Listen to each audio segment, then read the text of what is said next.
आइए साथियों, दोस्तों, मित्रों, आप सभी का जेके कंपटीशन सेंटर में हार्दिक स्वागत है।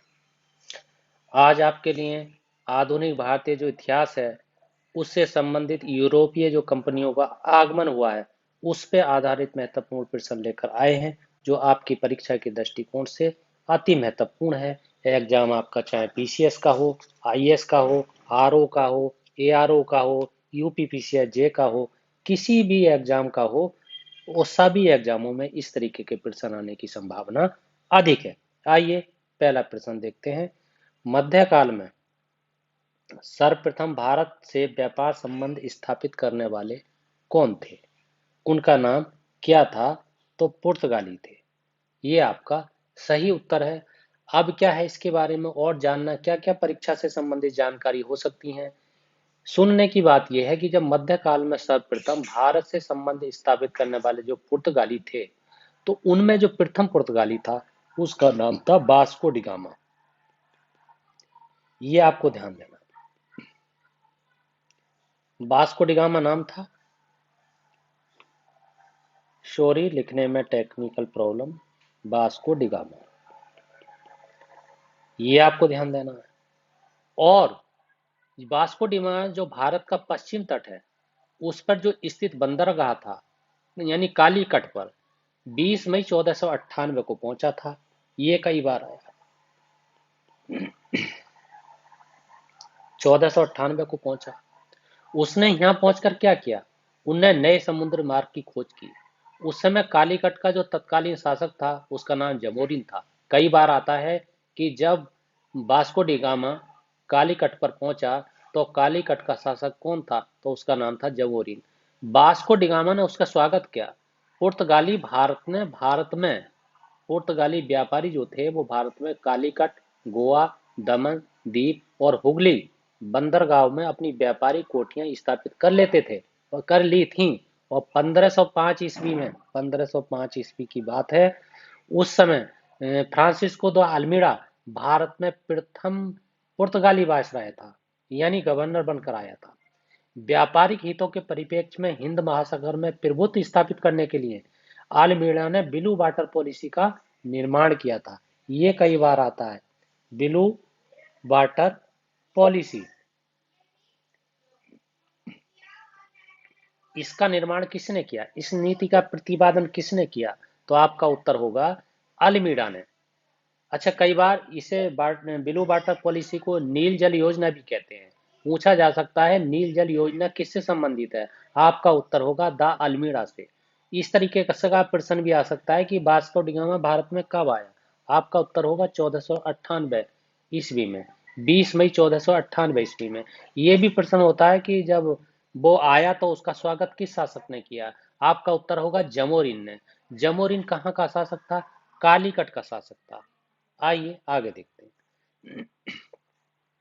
पुर्तगाली भारत में पुर्तगाली शक्ति का वास्तविक संस्थापक कौन था? यानी एक तो हो गया वो आपका, तो वास्तविक संस्थापक के बारे में अगर आपसे पूछा जाए तो उसका सही उत्तर होगा अल्बुकर्क।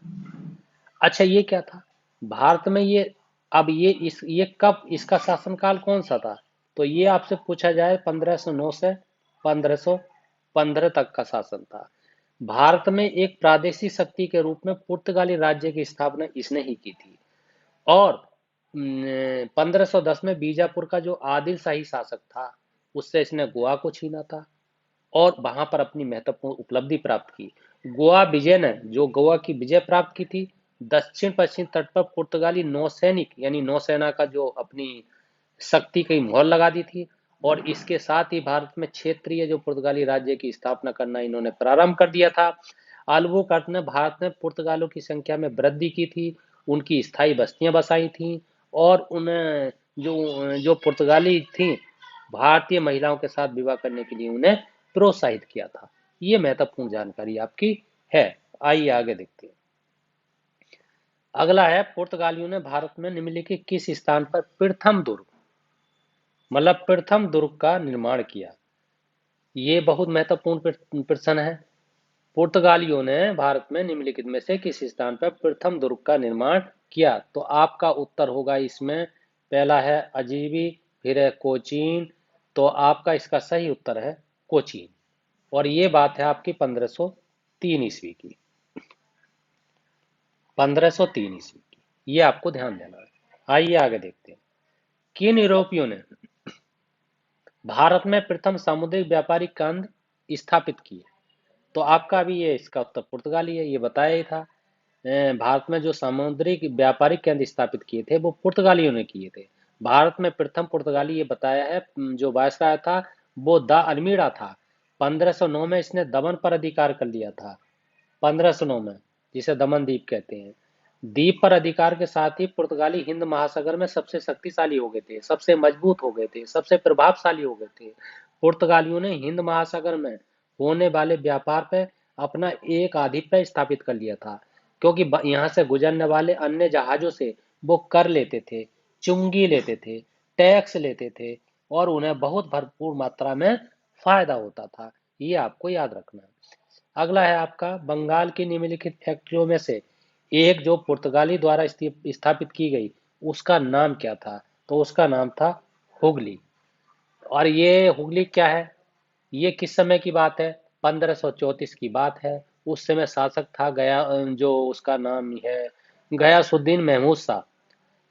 उसने अपना सतगाम और चटगाम में अपनी फैक्ट्रियां स्थापित की थी 1534 में। इसकी अनुमति ली थी किससे? गयासुद्दीन महमूद शाह से। इसके बाद संपूर्ण बंगाल में अनेक पुर्तगाली बस्तियों की स्थापना की गई। चटगाम, जिसे पुर्तगाली महान बंदरगाह के रूप में विकसित करते थे, उसके द्वारा नियुक्त किया गया था। इसलिए सतगाम का पतन हो गया था और उसके स्थान पर हुगली ने ले लिया था। आइए आगे देखते हैं। अगला है, लंदन में ब्रिटिश ईस्ट इंडिया कंपनी के गठन के समय भारत का निम्नलिखित में कौन सा बादशाह था? अकबर बादशाह था। ये कई बार प्रश्न आया। 1599 की बात है। लंदन में कुछ व्यापारी जिसमें लॉर्ड मेयर था, मेयर जिसका नाम था लॉर्ड मेयर, उसकी अध्यक्षता में एक सभा का आयोजन किया गया था। इसमें पूर्वी द्वीप समूह के साथ व्यापार करने की एक योजना बनाई गई थी। इस योजना में व्यापारियों ने पूर्वी देश के साथ व्यापार करने के उद्देश्य से 1599 ईस्वी में एक कंपनी का गठन किया गया था। और इसका नाम जो था, कंपनी का जो गठन किया, governor and company of merchants of London trading into the East Indies रखा गया। इस दौरान भारत का जो प्रथम बादशाह था वो अकबर था, क्योंकि आप जानते हैं अकबर का जो शासन था 1556 से 1605 था। ये आपको ध्यान रखना है। आइए आगे। भारत में 1613 में अंग्रेजों ने अपनी पहली फैक्ट्री कहाँ स्थापित की? तो आपकी ये सूरत में स्थापित की। और ये क्या आपको बताया जाए कि जो कैप्टन हाकिंस था, सूरत में जो मुगल दरबार था, उस समय वो 1608 में पहुंचा था। 1608 में पहुंचा, किंतु सूरत में फैक्ट्री की स्थापित करने की उसे अनुमति नहीं मिल पाई थी। 1611 में कैप्टन जो था, कैप्टन मिडिलटन, सूरत के समीप एक स्वापल्ली है, स्वापल्ली, वहां पहुंचा। मुगल गवर्नर जो था वहां व्यापार करने की अनुमति पाने में उससे सफल हो गया। कैप्टन जो बेस्ट द्वारा सूरत को बंदरगाह की विजय से पुर्तगाली एकाधिकार की स्थापना की थी उन्होंने। और 1613 में आप जानते हैं सूरत में एक स्थायी फैक्ट्री का निर्माण हो गया था। यहाँ से अंग्रेजों ने अपने व्यापार को मतलब देश के दूसरे भागों में फैलाना प्रारंभ किया। और उन्होंने कहाँ कहाँ फैलाया, इस प्रकार के अगर प्रश्न पूछे जाएं तो अहमदाबाद में फैलाया था, अजमेर में फैलाया था, आगरा में फैलाया था, बुरहानपुर में फैलाया था। इस तरीके के प्रश्न भी आपसे हो सकते हैं। ये कई बार प्रश्न इस तरीके का आता है कि ईस्ट इंडिया कंपनी की प्रथम फैक्ट्री कहाँ स्थापित हुई? आपको बता देना सूरत में। इस तरीके से भी प्रश्न आता है कि जो अंग्रेज अधिकारी ने पुर्तगाली को स्वापल्ली के स्थान पर हराया, किसने हराया? इस तरीके से जैसे थॉमस बेस्ट है, उसका उत्तर आपको देना होगा। आइए आगे देखते हैं। निम्नलिखित यूरोपीय व्यापारी कंपनियों में से किसने सूरत सर्वप्रथम अपना कारखाना स्थापित किया? तो अंग्रेजों ने किया। अभी ये आपको बताया है, चलो इसके बारे में थोड़ा और जान लेते हैं कि जो यूरोपीय व्यापारी कंपनी थी यानी बेस्ट ब्रिटिश जो ईस्ट इंडिया कंपनी थी, उसने सर्वप्रथम सूरत में ही अपनी फैक्ट्री स्थापित की थी। आपको ये पता है कि 1613 में जहांगीर जो था, जहांगीर ने अंग्रेजों को सूरत में अपना जो कारखाना था उसे स्थापित करने की अनुमति दी थी, मंजूरी दे दी थी। सूरत में डचों, अगर पूछा जाए कि डचों को कब मंजूरी मिली, तो वो 1616 में मिली। ये आपको ध्यान देना है। फ्रांसिस योग कब मिली, तो आपको ध्यान देना है 1668 में मिली। इस तरीके से आपको बता देना है।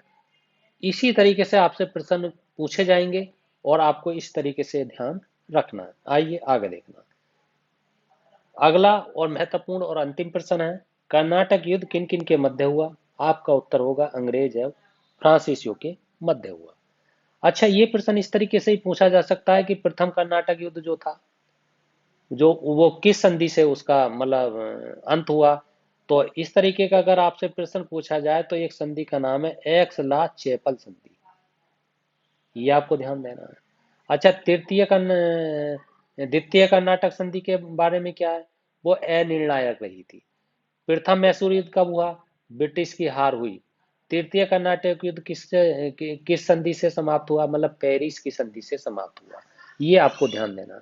प्रश्न इस तरीके से भी कई बार पूछे जाते हैं कि ब्रिटिश ईस्ट इंडिया कंपनी ने बंबई किससे लिया था?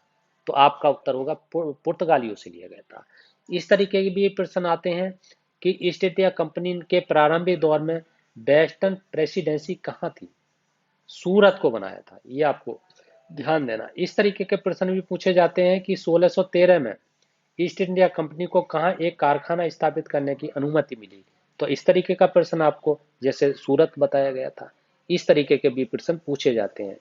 तो आइए साथियों, दोस्तों, मित्रों, आप इस ये वीडियो आपको पसंद आई है तो इस चैनल को सब्सक्राइब कीजिए, लाइक कीजिए, कमेंट कीजिए, शेयर कीजिए, फीडबैक जरूर दीजिए। इसी के साथ आपका बहुत बहुत धन्यवाद।